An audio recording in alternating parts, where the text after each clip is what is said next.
see here.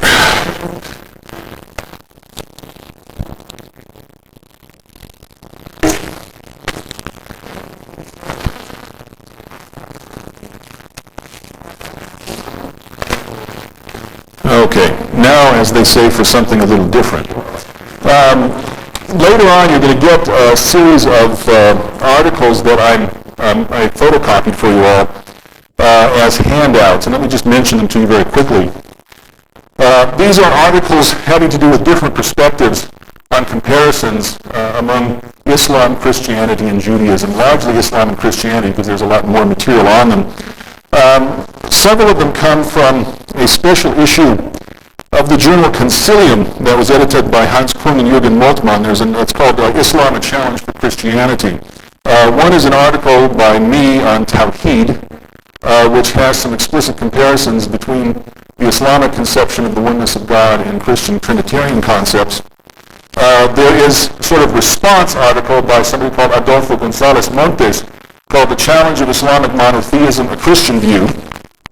Another article, I've got all of them here because these are all unstable, is by Abdulaziz Sachedina, who's a professor at the University of Virginia, is Islamic Revelation and Abrogation of Judeo-Christian Revelation, Islamic Self-Identification in the Classical and Modern Age, where he says basically that the Islamic revelation does not have to be seen as an abrogation of previous revelations. There should also be a copy of a recent fatwa or juridical decision by Sheikh Abdulaziz bin Baz, a well-known Islamic scholar from Saudi Arabia who takes a completely opposite stance. This is against the concept of Abrahamic religions and the concept of the unity of religions, where he says Islam abrogates everything. And finally, there's an article that's being handed out also by me. It has to do with the Quran as scripture. It's really an introductory article for Rapia's talk later on, but I thought it'd be useful for you earlier because it answers some of the questions that were brought up last night. Now, before I start, I think it's important to say something.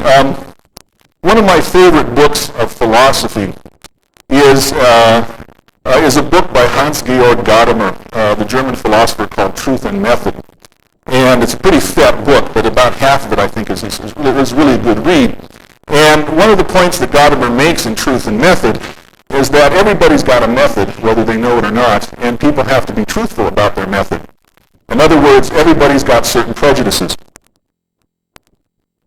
So I thought what I should do is first of all own up to my own. My approach to Islam has been conditioned by my training. I'm very much a University of California product. I did my BA at Berkeley, the second half of my BA years, and I did my PhD at UCLA.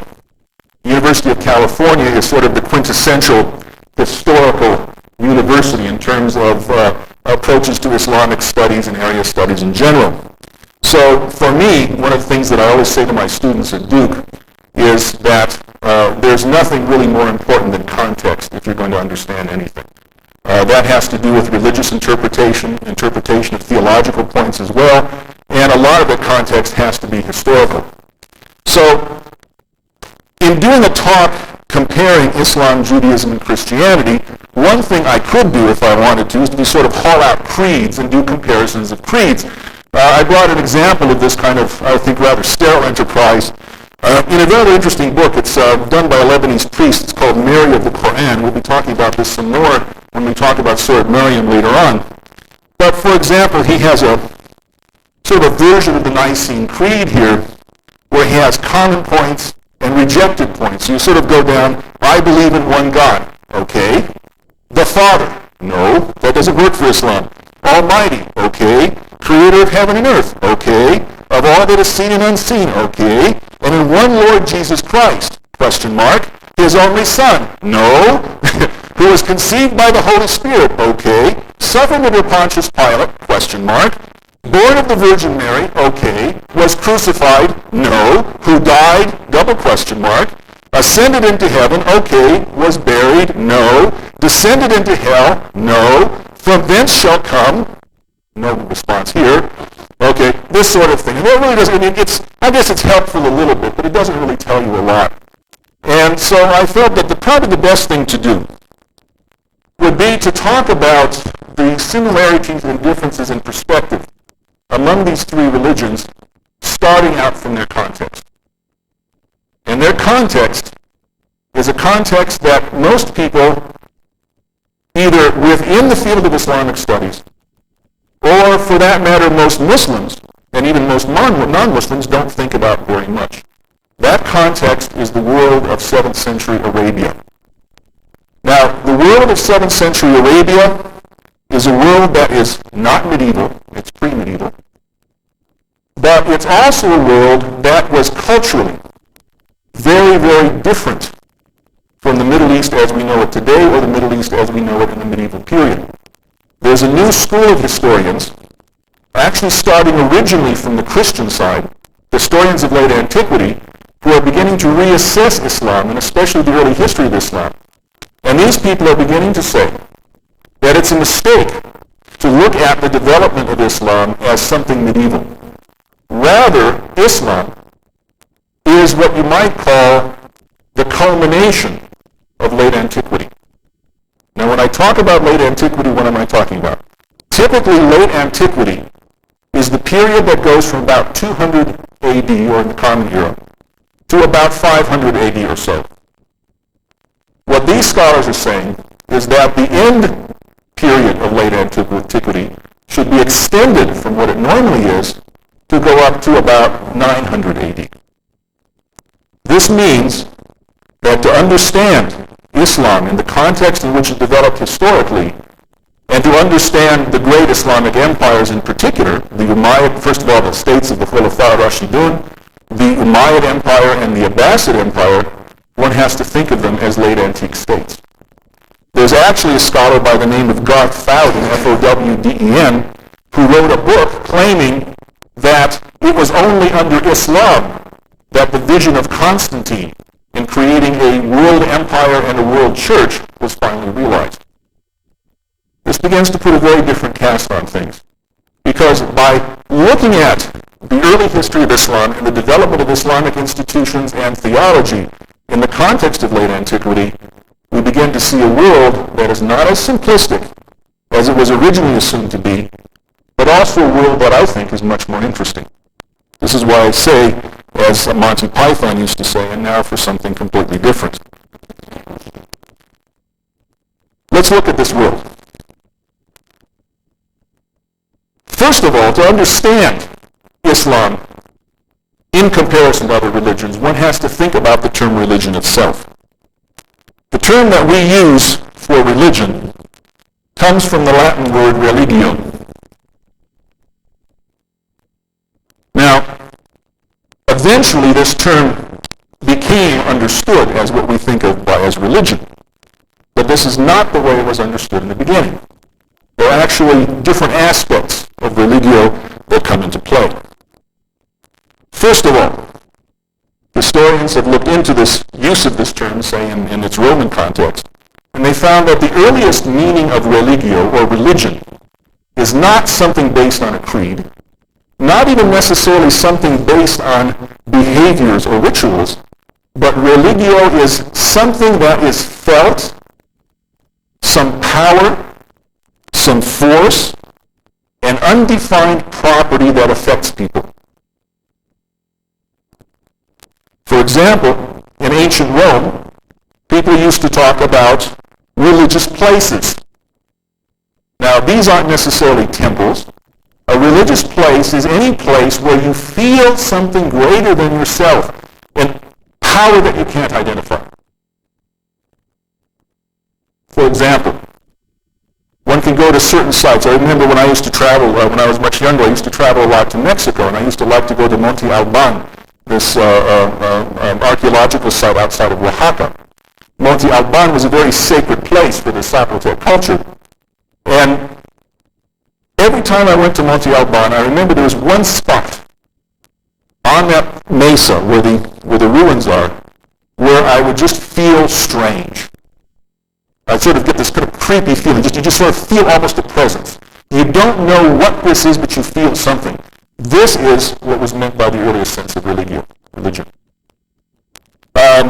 My My wife laughs about it a lot, but I used to also, when I was younger, before I married her and became thoroughly Islamized, every time I went to Canyon de Chelly in Navajo land, and I would look over the edge of Canyon de Chelly towards Spider Rock, I'd want to sort of jump off and fly to Spider Rock.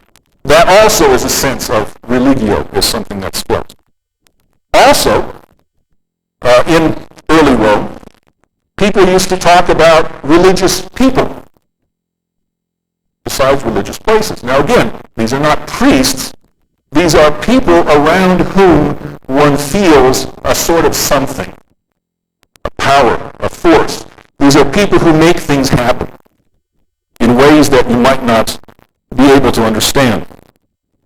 So in this sense, religious, or religion, is really used as an adjective. We're talking about things that are religious or things that have religiosity. Now, I want to point out, since we're talking here about Islam, both of these early concepts of religiosity exist in Islam.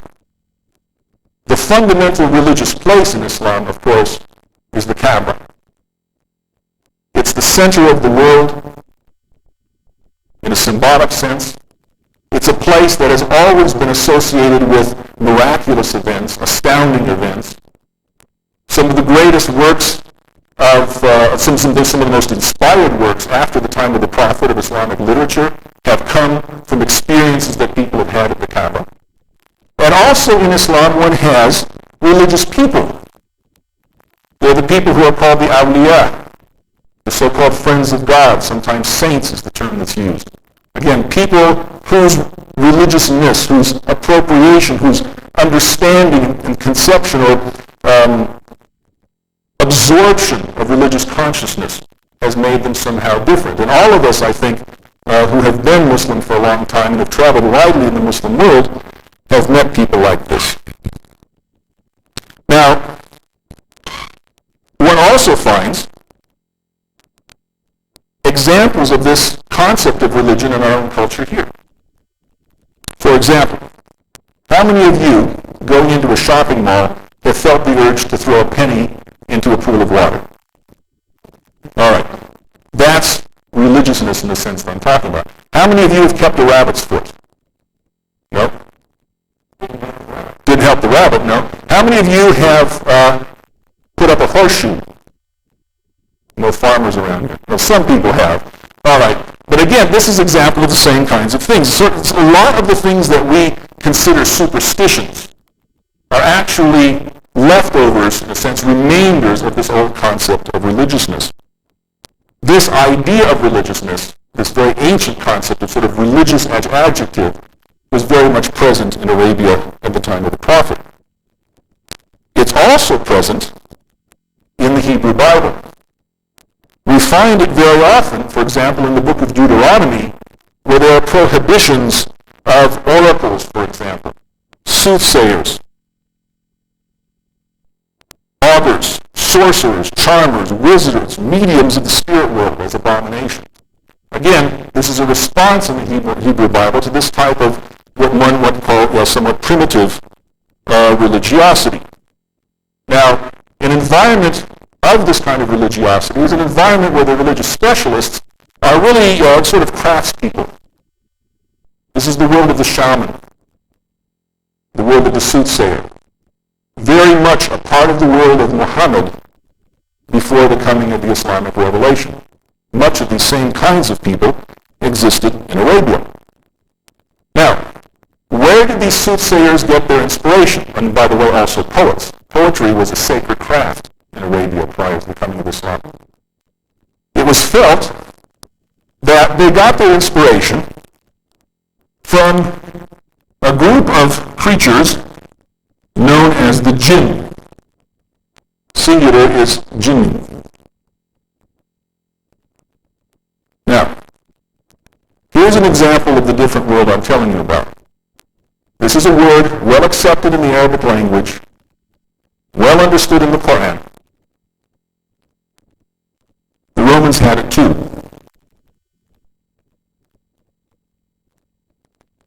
They had something called the genius and the genie. Genie is the plural of genius. What is the genius? Anybody know? The original genius? Okay. Okay, the original genius was a spirit, a guardian spirit, or a spirit that prompted a certain understanding. In pre-Islamic times, it was thought that a genie would sit on people's shoulders and whisper in his ears, both men and women, by the way, either way, and would give the inspiration for poetry or for foretelling the future. The closest thing to a prophet in pre-Islamic times, in Arabian Peninsula, in the region around Mecca, was the jinn-inspired person. And again, interestingly enough, as far as we can tell, the Arabic term comes from Latin. And again, it's important to note the world of late antiquity is a world that had many different cultures, but was also permeated with Greek and Latin culture. Part of those cultures, as we're coming to see, are going to be Christian cultures as well. So, the jinni, mentioned in the Quran, is related, conceptually speaking anyway, to the Latin genius. Again, not necessarily that this is a Roman conception, because again, typically you find these kinds of things all around the Mediterranean. As a matter of fact, one of the hallmarks of the late antique Mediterranean world is what you can find in some place, you're going to find it in another place. And there was an amazing sort of continuity of beliefs and conceptions of religion from everywhere from, say, starting in Morocco on the west, around the southern shore of the Mediterranean, through Egypt, up through the Levant, across into Greece and over to Rome. So we're talking about a very pluralistic, a very mixed culture.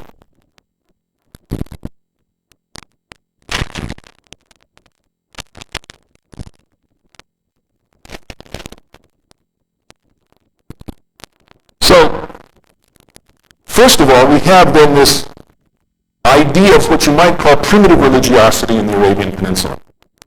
What were the jinn? Well, they were more than spirits, because for the pre-Islamic Arabs, the jinn were actually a parallel order of existence. Did anybody read Superman comics in the old days? Okay. Do you remember the Bizarre World? All right, there's sort of a square Earth where everything was kind of a weird carbon copy of Earth. Well, that was the world of the jinn.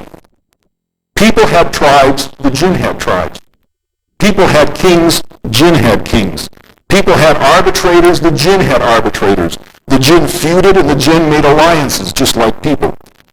Interestingly enough, jinn were both sedentary and nomadic, just like people. They could take any shape of any living thing, and indeed, besides prophecy, insanity was often attributed to the jinn. Now, all of this is somewhat different from what people have talked about, but not too much different from the classical image of late antique Arabia that we're used to seeing. Now, also, I think it's important to point out, besides jinn, there were other kinds of spirits. These are spirits that we tend to call gods or divinities, but in many cases were something of a sort of more basic nature. In the Kaaba, according to tradition, there were 360 idols. And these idols represented divinities from not only all over the Arabian Peninsula, but also beyond the Arabian Peninsula. What we see in some of the information that comes to us from the Quran about pre-Islamic religion is that a lot of these so-called gods were simply personifications of human or non-human powers and forces. For example, there's a discussion of a deity called Wad, W-A-D-D. I want to write all of them. Wad. Wad was a personification of manly power. Another one called Suwa. You don't have to know the Arabic names, but a personification of beauty, changeability. Quran talks about Yahuth, lion, brute strength. The image of Yahuth used to be a lion we get from historical accounts. Ya'uq, a term having to do with swiftness, was represented by a horse. Nasr, a term having to do with insight or sharp sight, was represented by an eagle. So in that sense, the gods of pre-Islamic Arabia were very much like the gods of some of the Native American peoples in this area. Okay, personifications of the same type. However, there was a little bit more. There are also what you might call gods and goddesses per se. There were a number of them, but perhaps the most important. There was a goddess by the name of Alat. Now, there's a lot of discussion about Alat, exactly who she was. What's interesting is we can find evidence of a cult of Alat extending all the way from central Arabia all the way up to northern Syria in pre-Islamic times. For example, by the way, it's important to note, then as now, there were almost as many Arabs in the time of Muhammad living north of Arabia as there were in the Arabian Peninsula itself. So don't get the idea that somehow these Islamic hordes came out of the desert like locusts in a bad year and swept over the Middle East. What happened is that a number of Muslims came out of the Middle East and suddenly built alliances and had conversions among the Arabs already in the Middle East. It sort of was a snowball effect. So we can find about, easily 1,000-mile stretch of an Alat cult in pre-Islamic, among pre-Islamic Arabs. Some people say that Alat is a version of the Greek goddess Leto. The only actual figure or statue of Alat that I'm aware of is one that was found in Palmyra in northern Syria, where she appears as Winged Victory. But again, interestingly enough, you have a statue of Winged Victory with in Greek written underneath Alat. In Greek. Another important figure, also a goddess, interestingly enough, was someone called Al-Uzza. Al-Uzza, according to the consensus of most scholars, was probably a representation of the planet Venus. Not Venus in the sense of the idea of love, that was more, say, Surat, but the power, the planetary force of the planet Venus. A god, an important god, was called in Arabic Hubal. That's a little easier to identify. That's an Arabic version of the famous Phoenician god Baal.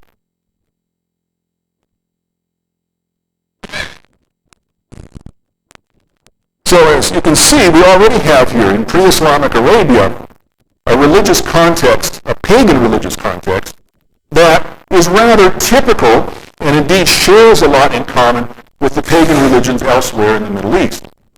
Now, the reason I'm spending so much time on this is that I want to sort of disabuse you of the notion that is very popular among Muslims as well, that somehow Arabs were savages before the coming of Islam. Now, on one hand, that's a sort of anti-Arab thing to say.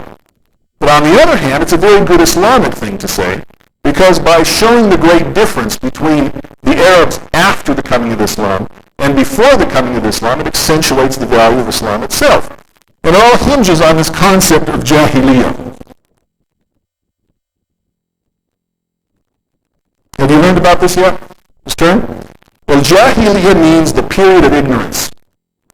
Jahil is the Arabic word for ignorant. An ignorant person is Jahil. It also, interestingly enough, secondarily means a rabid dog, like a Kelb Jahil. And it's certainly extremely important when one notes that the companions of the Prophet Muhammad, when they looked back on their prior lives, on their former lives before the coming of Islam, saw themselves as Jahil. Now, in later times, this concept of ignorance or Jahiliyyah has been taken by Muslims to mean more than just ignorance, but savagery. But what it meant very clearly in the time of the Prophet himself was that people were in a state of ignorance of true reality, the true nature of things, meaning the true nature of God, the true nature of existence. So the fact that they were Jahil does not mean that they didn't have cultures.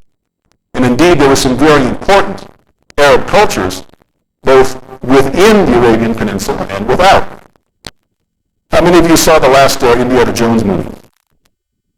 Okay, having to do with the search for the Holy Grail. Remember where he found the Holy Grail? Do you know where that is? Petra. It's Petra in Jordan. Okay. Petra in Jordan was a city created by the Nabateans. The Nabateans were Arabs. It was Arabic. Nabateans were formerly a group of Arabs who started out very much like the Meccans as pastoralist, nomadic people, became involved in trade. Trade became so important to their economy they eventually settled down and created a large city that lasted for some centuries. What do you notice about the buildings in Petra? They're Roman. Well, they're Greco-Roman, okay? This is typical for the period of time. This is typical sort of antique and late antique architecture, all right? So you can see these are fully Arabic people. They wrote in an Arabic language. It's not the Arabic spoken today, but it's another dialect of Arabic. They had a different script from Arabic today, but their culture was very Roman. If you go up to Palmyra in northern Syria, you see the same kind of thing. One of the most beautiful set of Roman ruins anywhere in the Middle East. And yet the people who built this were Arabs as well. If you go down to the south of the Arabian Peninsula, you'll see the remains of South Arabian civilization, later called the Himyarite civilization.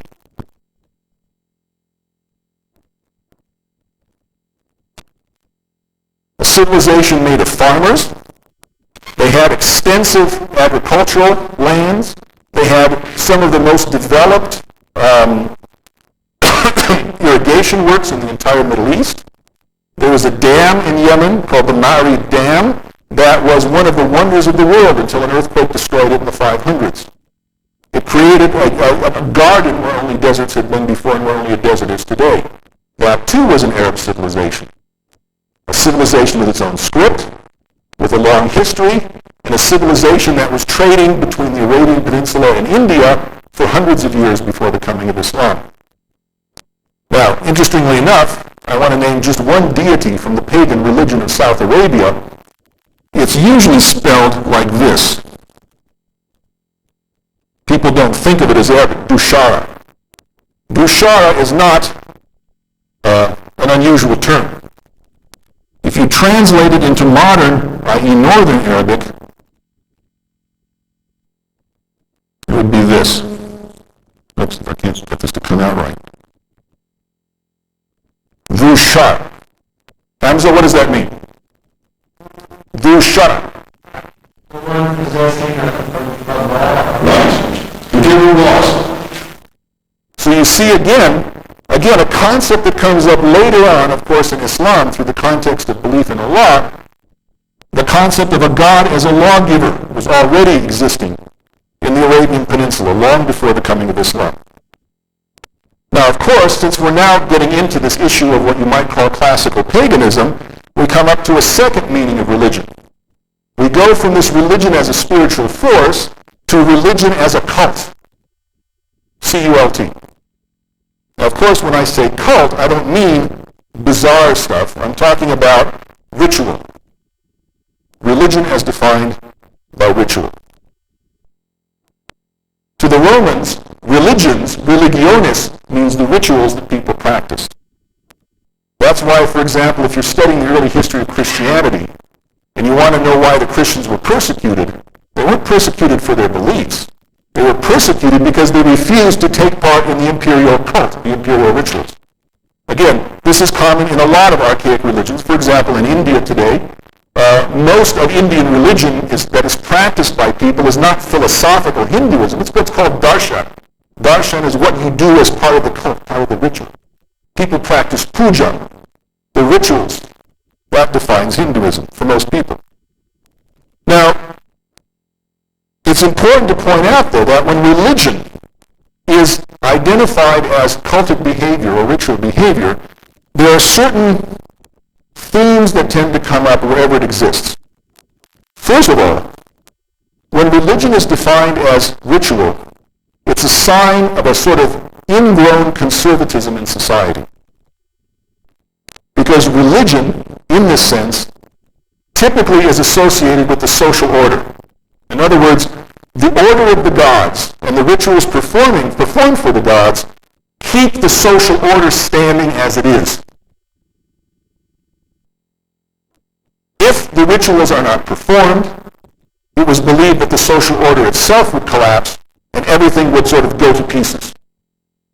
This is a very, very important argument, for example, for the resistance of Roman society to new religious ideas. They could incorporate anything as long as they could keep the same rituals, because that meant keeping the same kind of society. Christianity absolutely challenged those rituals and absolutely challenged the social order itself. The same thing can be found in Greek religion. Philosophers such as Plato and Aristotle, whom some scholars think of as sort of crypto-monotheists, often came under attack, or their followers came under attack, by people who upheld Greek society and Greek ritual because their belief in religion was a belief or a concept that disposed of a lot of ritual. So again, this is something we find in Arabia as well. The same reaction was a reaction that beset the Prophet Muhammad with the preaching of Islam. Because, of course, Islam, if anything, was the most uncompromising religion in its teachings of overturning the original order, overturning the original rituals, and changing the nature of society itself. Another important concept that comes up, another important theme that comes up with this conception of religion is the idea that the natural order parallels the social order. So we have the religious rituals uphold the social order upholds the order of nature. So not only would society come crashing down if you gave up the rituals, but the world itself might come to an end, or the world as you know it. So the universe of this type of religion is a closed universe in which things are in a delicate balance.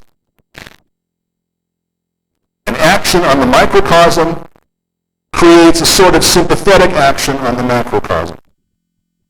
And indeed, we see this in the classical paganisms and even the classical philosophies of antiquity. If you want to see perhaps the most intellectual version of this idea of how the ritual order upholds the social order, which upholds the natural order, look into the writings of the philosophical Stoics, of the Greeks. This is what Stoicism was all about. For the Stoics, the universe was God. You wanted to know God, you studied the universe, and you knew the laws and the order of the universe. But again, if you upset it all, the whole balance would collapse. This is also, by the way, where astrology comes from. Why do we think that the motions of the planets or the motions of the stars somehow affect our lives? Because, according to that philosophy, the stars are planetary intelligences or intelligences in the sky. The motions of the macrocosm in the universe affect ourselves, the microcosm down here. As a matter of fact, to be quite honest, if you think about the logic of it, one can only truly believe in astrology if you believe in this kind of religion. Because there's no reason for the stars to affect us unless we believe that our experience as human beings and the actions that we do somehow affects the macrocosm in the way the macrocosm affects us. There really is no logic. It makes a lot of sense if you live in late antiquity and you're a Stoic to be an astrologer. It doesn't make too much sense now in the context of monotheism. So,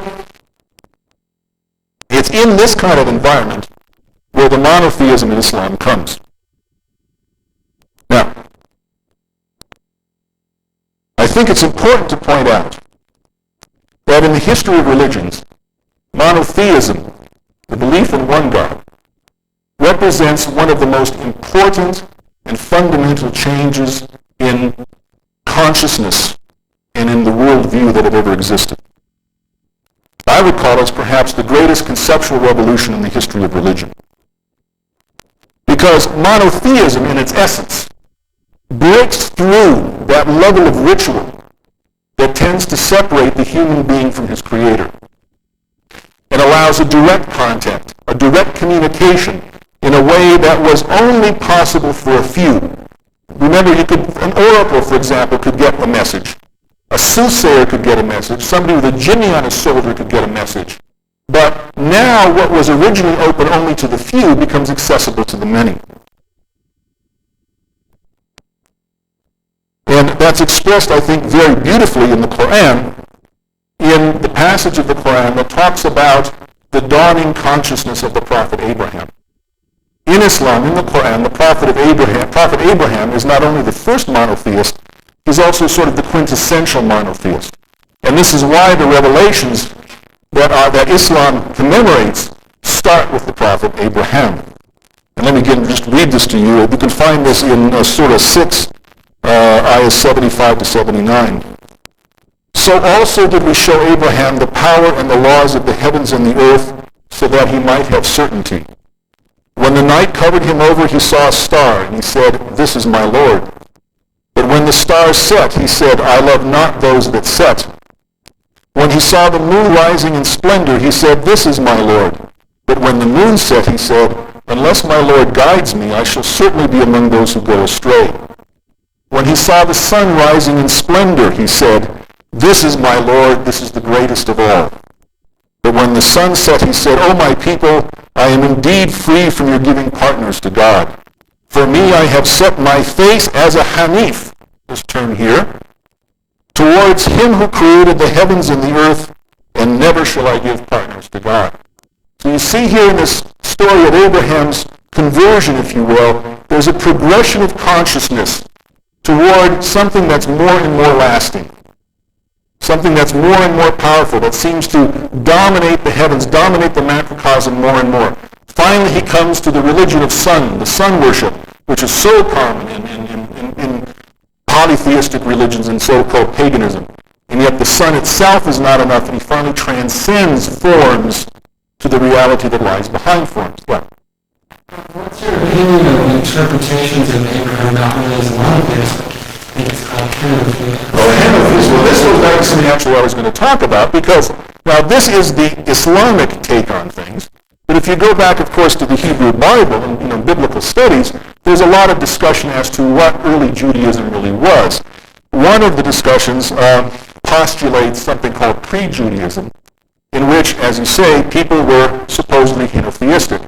Henotheism means that you have your own divinity that you follow exclusively, but that you allow others sort of the right to theirs. In other words, you see yours as first among equals. That is perhaps possible. And again, from the Islamic point of view, one really can't get to the historical Abraham, because Abraham is such a symbolic figure in the Quran.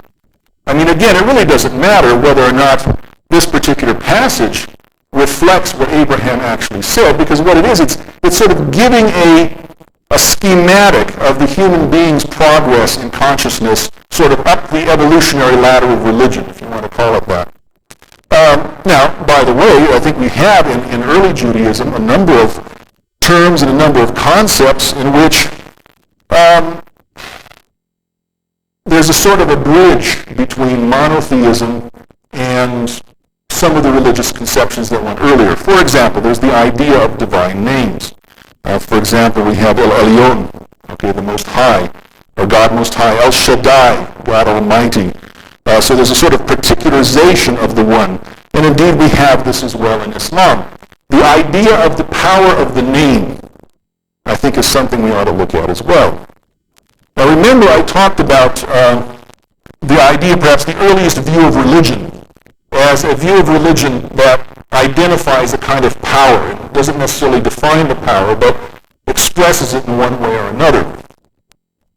One of the best ways, again, comparatively speaking, to talk about this kind of dynamism is to give it a name. And it goes back to something that I believe Hamza had been talking about, or I heard it before, where, remember in the story of Adam, that God gives Adam the names of all things? Now, what does this mean? Well, what this means, first of all, is that when you have the names of all things, you can deal with them.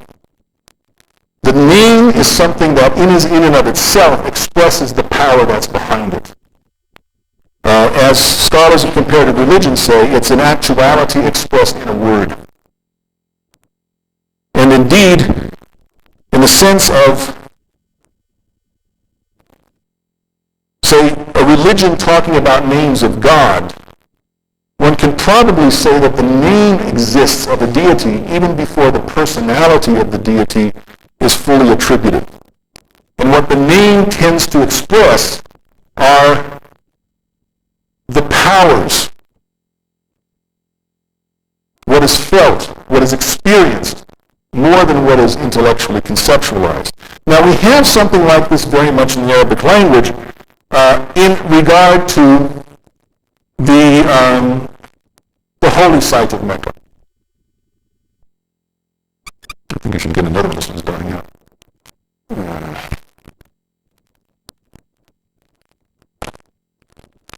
Now, Arabic is a language that's built on what's called a triliteral root, basically a three-letter root. And one of the most interesting roots in the Arabic language is this. Harama. Now, to get an idea of what this root means, you can sort of look at the concepts that come out of it, because in any language, Hebrew is the same. When you build your language on a consonantal root system, what you have is you sort of have a nested group of meanings. It's kind of like these Russian dolls, that go, one after another into a box, or these cups that kind of collapse. So with haram, you have this. You have haram, meaning forbidden. You have haram, as in the case of the Masjid al-Haram, the mosque in Mecca, meaning sacred. All right? You have hurma, which can mean anything from sort of sacredness to sort of also to sort of a sacred sanctuary area. Let's see what else we have. We have harim. Okay, the so-called harem-scarum. Okay, the harim, what is a harim? Okay, well, a harim is not just where you keep your concubines. The harim is where the household is. All right, and so the harim expresses the most sacred aspect of the house, and one's house, meaning one's women, one's children, a sort of the inner sanctum of the house. So what we have here with these different terms that come out of harama is we have a sort of nested set of meanings that I think if you were going to sort of globalize them, you can say that this root implies the concept that today we might talk about as taboo. Now, taboo can be bad. Taboo can be good. Things are taboo because they're evil. You're not supposed to do them. Those are haram, forbidden. But if you go back to the use of the term taboo, say in Hawaii, tapu among the Polynesians, things are taboo because they have power, they have authority, they're sacred, they're set apart. That's what that term basically means. The root really has something to do with setting something apart into a different category. So, when one looks at, say, the study of women in Islam and the concept in Islamic culture of the harem, you can see that what that has to do with is the idea of setting women and children and sort of that which is important into a special category. Interestingly enough, the Masjid al-Haram, the sacred mosque in Mecca, has a number of terms used to describe it, and a number of Muslim scholars, most notably the Sufi Ibn Arabi, has pointed out that all of the major terms associated with the Masjid al-Haram, with the Kaaba itself in particular, are feminine terms. And so he saw a very, very strong aspect of the sacred in femininity. And so that gives us now another way to look at, say, the treatment of women by certain Muslims in Muslim society, especially in the past. Perhaps rather than a sort of misogynistic, woman-hating viewpoint, we might also have a cultural viewpoint that in a sense might be over-paternalistic, but tries to protect women by recognizing a sort of feminine sacrality and sort of setting them up on a pedestal. Now, a pedestal can be a prison as well as an honor. So again, but it gives a certain nuance to it. So this is this idea of the power of the name is the same way. When names are given to something, that sense of whatever is within them comes with the name itself. And so just as in the Hebrew Bible, according to some scholars, there's a sort of a glimpse of early Judaism in the names that are given to God, we have in Islam the 99 names. These are 99 terms that are used to identify Allah in the Quran. Some Muslims call them attributes. Some Muslims don't want to call them attributes, they just call them names. So these are the names, for example, like Al-Ali, the Most High, Al-Ta'ala, again, the highest, Al-Kabir, the Great, Ar-Rahman, the All-Merciful, Al-Quddus, the Holy, Al-Khabir, the All-Knowing. So again, we see the same themes coming up in the Quran. What's interesting about Islam is that, especially, now I'm talking about Islam here, I'm not sort of setting it aside as an ideal. I'm talking about sort of the Quranic perspective. What's interesting about the Quranic perspective is that the Islam that comes out of the Quran has, at the same time to the 20th century viewer, at least to my eyes, something that's both very modern and very primordial at the same time. You get an amazing mixture of conceptions of divinity that are very ancient on one hand and very, very modern, at least in the sense that we think of it, as well. And indeed, this kind of proto-monotheism, if you want to call it that, existed in Arabia before the coming of Islam. Before Islam, Allah was a god of the Arabs. Allah is basically a contraction for El-Ilah, meaning the God. All right? In terms of Christian theology, we would say that Allah is a pretty close translation to the term used for God in Greek, Theos. All right, the God, the one. Now, in pre-Islamic Arabia, Allah was a very separate category from all of the other divinities. Allah was basically, in comparative terms, what we would call a sky god. He was the creator of the heavens, Lord of the heavens, creator of the earth, the bringer of rain, bringer of life itself. Allah was also the God to which the most solemn oaths would be dedicated. In other words, if you wanted to really swear an oath that was binding for all time, you swore that oath to Allah. But in pre-Islamic times, Allah was basically forgotten except for special times. The late Japanese scholar Toshihiko Nsutsu calls this kind of belief, he calls it momentary monotheism. It's a great term. In other words, he said the pagan Arabs were polytheistic for most times, but when things really went bad, when they called on all the other gods and nothing else worked and they were at their wits' end, that's when they turned to Allah. But Allah was known. So what happens with the coming of Islam, this great, powerful, yet very remote God, associated with the sky and the heavens, where meteorites come from, hence the idea of the black stone is from Allah, suddenly is brought down much closer and becomes everything. This remote God, suddenly with the coming of Islam, obliterates the entire pagan pantheon of the Arabs. And we find examples of the discussion of how we are supposed to think about Allah in the Quran itself. For example, the Quran has, in one passage, the pagan Meccans talking to Muhammad and saying, "Who is this Ar-Rahman you speak of as a new God?" Now, we can think of the merciful, we can understand that. We can think of the powerful, we can think of the great, but there's this new name, Ar-Rahman. This term Rahman is a neologism. It's a new term. It did not exist before the Quran, as far as we can tell. It's the Quran itself gives us evidence from this particular passage. And indeed, people have argued about the interpretation of this term for centuries. Typically, we translate it as the merciful or the beneficent, but it goes more than that. The grammatical structure of the term, the structure of the noun itself, shows an intensification and a continuation of action.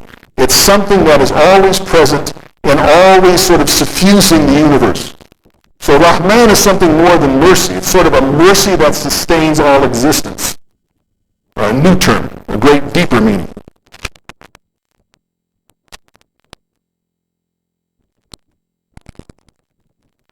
So we have with monotheism this conceptual revolution.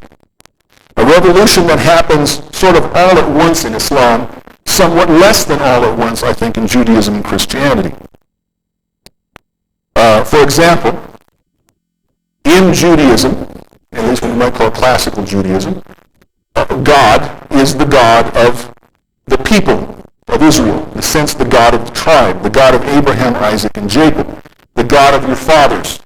God himself is called Father, both in Christianity and Judaism. Islam does not take this perspective, because even the earliest Islamic perspective was not what you might call an Arabist perspective. And indeed, this is one of the problems, I think, when Christian and Jewish scholars try to make comparative studies of Islam. They tend to misinterpret the importance of Allah.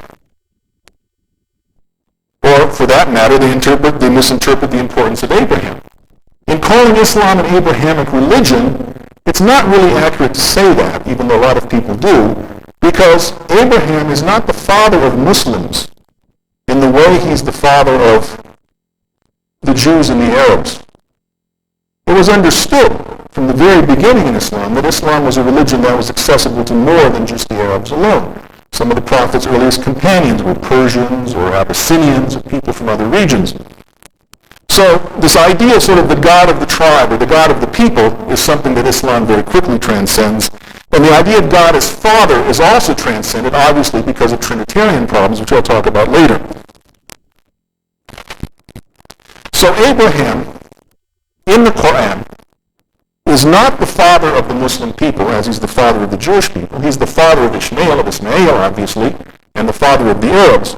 But from the Quranic point of view, he is symbolically the person who separates, in a functional sense, everything that is absolute from everything that is contingent. In other words, everything that is ever present from that which passes.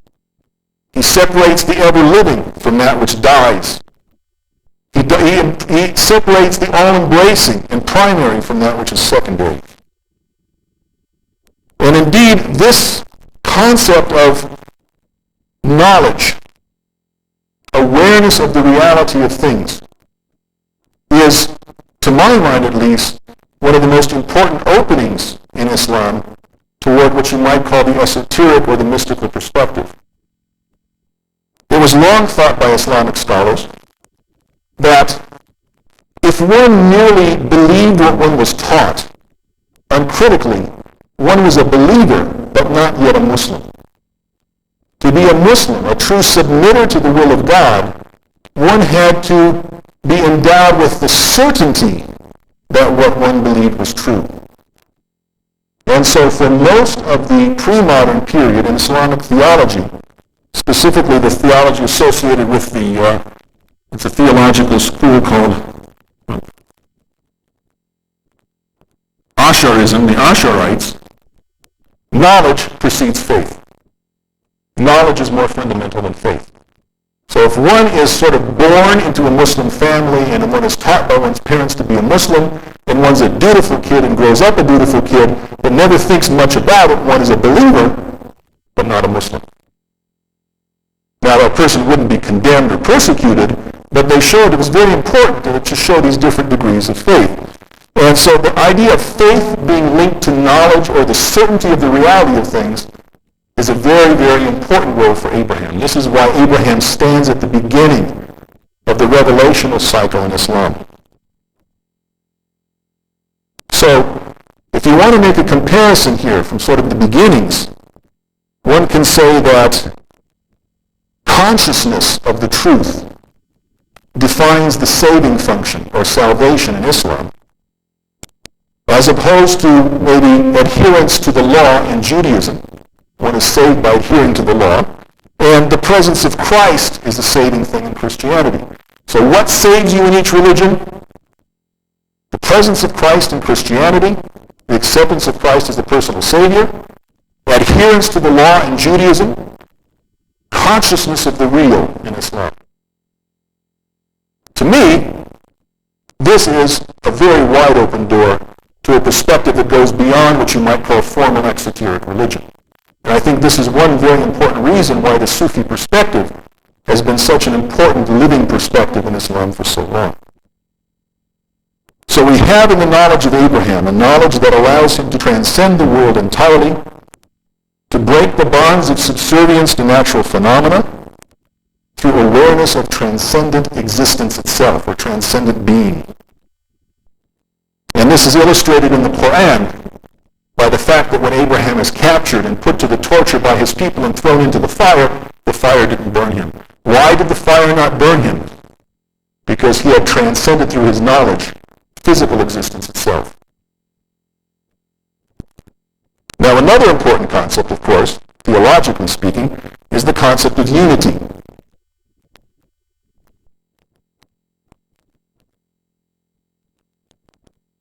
Tawheed, the oneness of God. Now, this is a place where Judaism and Islam are perhaps the closest. Let me quote from you here a short, sort of a creed, if you will, from a recently published book on Jewish theology. This is the Jewish position.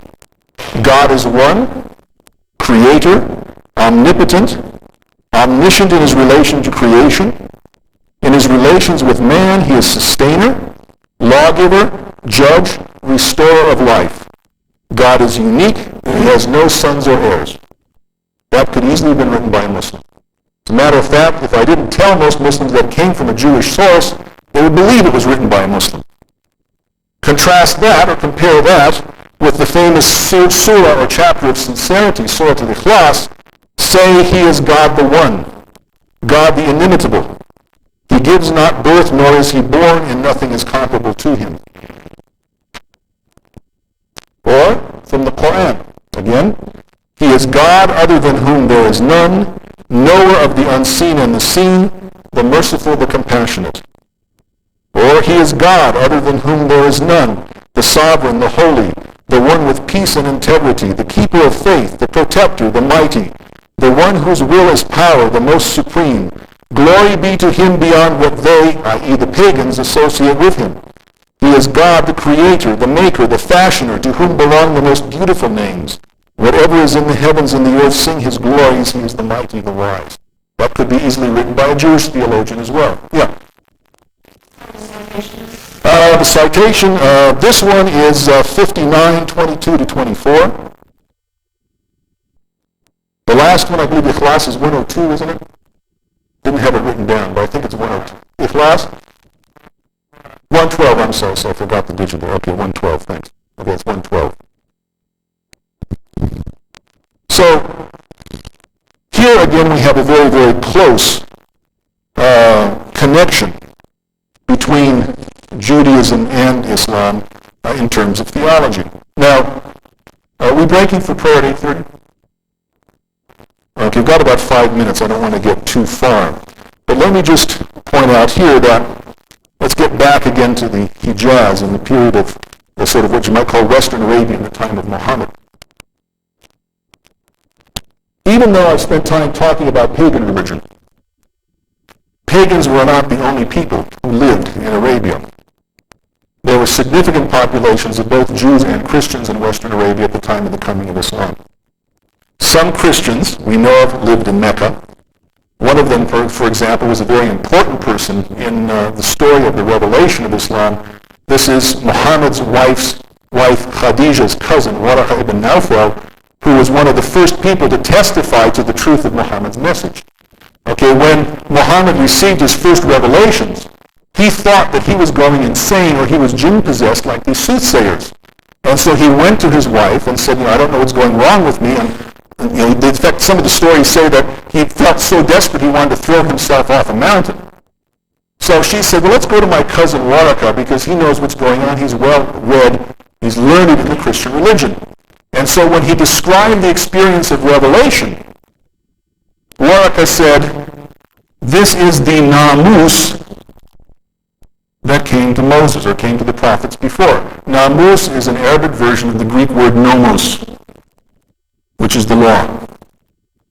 So again, in Muhammad's own experience, the Prophet Muhammad's own experience of the revelation and the coming of Islam, one of the first people to testify to the veracity of his experience was a Christian who saw him receiving the revelation, something very similar to the revelations of old. There were also large populations of Jews in Western Arabia. These were centered in and around the city that is now called Medina, the city of the Prophet, which then was called Yathrib. And Yathrib was a major stopping point on the trade route for spices and other goods that went up from the sort of the region of what is now Aden and Yemen up towards Syria. And so while the two major tribes in Yathrib, or coming Medina, were Arab polytheistic tribes, there were several, there was actually 3 large tribes of Jews who were very wealthy. We also have information about different groups of Christians in the Arabian Peninsula. There were Jacobite Christians, these were Christians allied with the Byzantine Church, who lived in a region called Najran.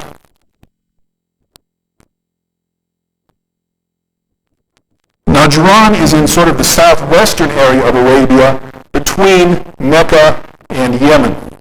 Now we know about the Christians of Najran because there's actually a very well-known what's called martyrology written about the Christians of Najran. In the late 500s, the Christians of Najran were persecuted by a Yemeni Jewish king who was acting as an ally of the Persian Empire against the Byzantines. And so what happened is he came to Najran at the behest of the Persians, conquered the area, and tried to force the Christians of Najran to renounce their religion. Many of them didn't. They became martyrs to the faith. This is around the 570s. And we have both Syriac, Armenian, and Greek chronicles accounting for the martyrs of Najran, many of whom were women, by the way. What's interesting about this is that we can find from this work that described the martyrs of the 500s clear evidence that the modes of dress that were adopted for women by the Muslims with the coming of Islam were modes of dress that were already used by Christians in the Arabian Peninsula. Veiling, modesty, the long types of clothing, much of what we associate with Islam today, exclusively with Islam, was the clothing of upper-class Christian and also Jewish women at the time, but especially Christian women. Maybe I should stop right now for time for prayer so we can continue.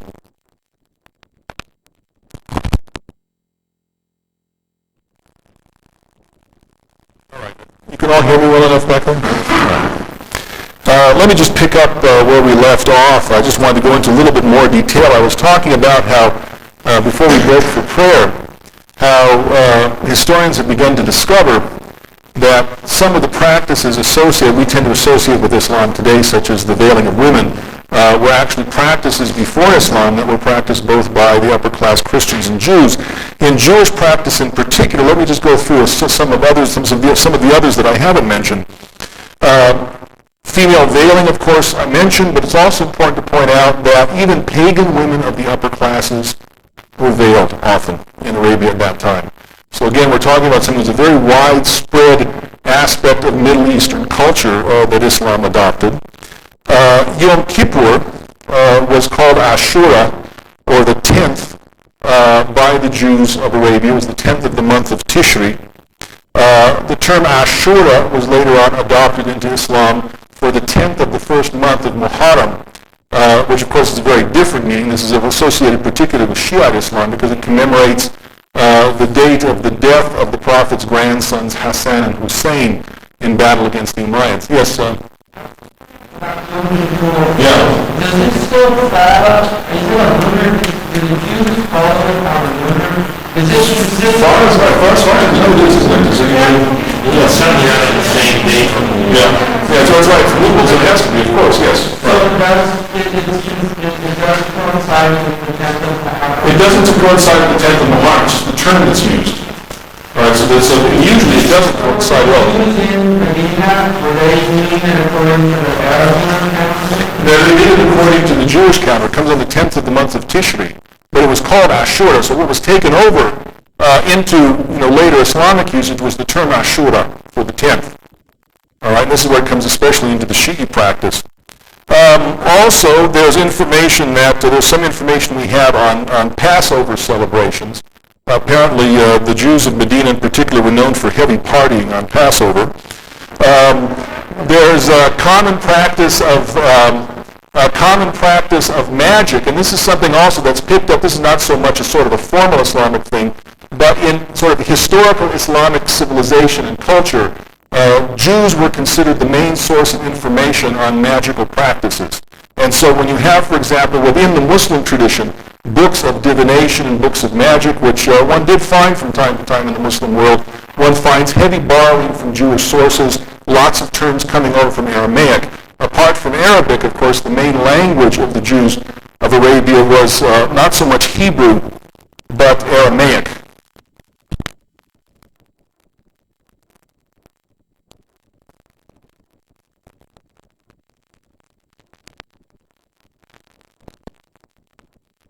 Aramaic is another Semitic language of the Middle East. The term Aramaic is most closely connected with Iraq. There's what's basically considered a Western Aramaic and an Eastern Aramaic. Eastern Aramaic is Aramaic per se. Western Aramaic goes under the name of Syriac. And And we have also in early Muslim documents, a lot of early Muslim historical documents, and even commentaries on the Quran, the idea that Syriac was sort of the primordial language. And it was considered by the North Arabs to be an ancient language and also an ancient written language. Now again, the Arabic language doesn't come from Syriac, but Arabic script, and in particular the Kufi script, which is sort of the more kind of squared, stylized architectural script, is a version of Syriac. It comes out of Syriac. If you look at Syriac script, it'll remind you a lot of sort of Kufic Arabic, except the letters don't look quite right. Aramaic, for example, the Jewish people who lived in the Fertile Crescent would typically write the Aramaic language in Hebrew characters. And so the Jews of Arabia, most likely, rather than dealing in Hebrew to a large extent, would be either speaking in Arabic or most likely writing in the Aramaic with Hebrew characters. The Jews were also well known for their knowledge of medicine, specifically medicinal herbs. One other practice that pops up in the Islamic world, largely as a result of Jewish influence, is the practice of the Friday market. Market days in the Muslim world can be held on. There's typically for tribal markets, you have a sort of a weekly, one-day-a-week market where people would come in from all regions. There would be prohibitions of fighting and things like that for the market.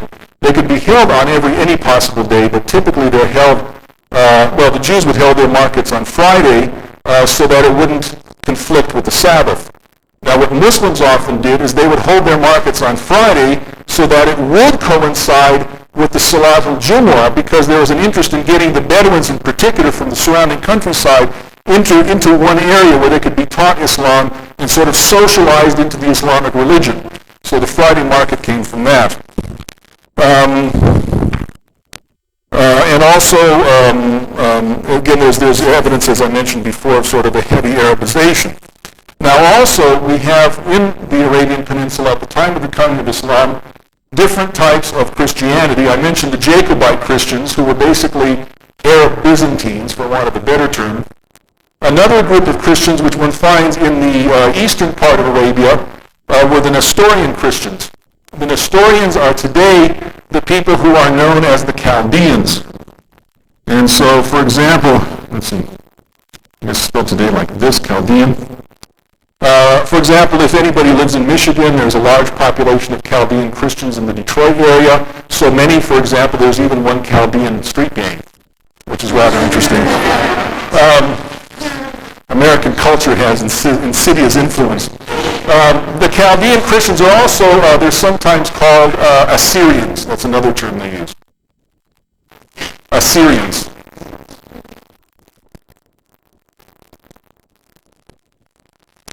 But these are the remnants of the Nestorians. Back at the time of the coming of Islam, actually Nestorian Christianity was probably better known to the early Muslims than any other type of Christianity theologically. It was also considered by early Muslim theologians to be the form of Christianity